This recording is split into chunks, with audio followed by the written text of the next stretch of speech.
أعوذ بالله من الشيطان الرجيم. بسم الله الرحمن الرحيم.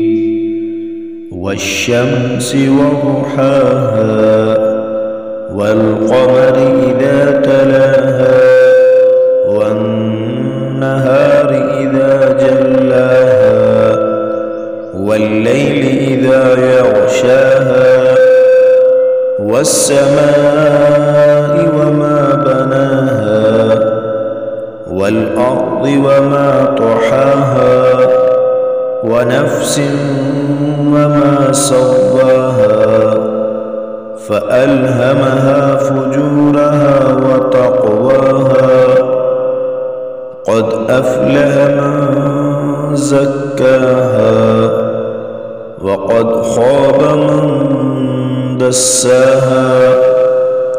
كذبت ثمود بطغواها إذ انبعث أشقاها فقال لهم رسول الله ناقة الله وسقياها فكذبوه فعكروها فدمدم عليهم ربهم بذنبهم فسواها ولا يخاف عقباها.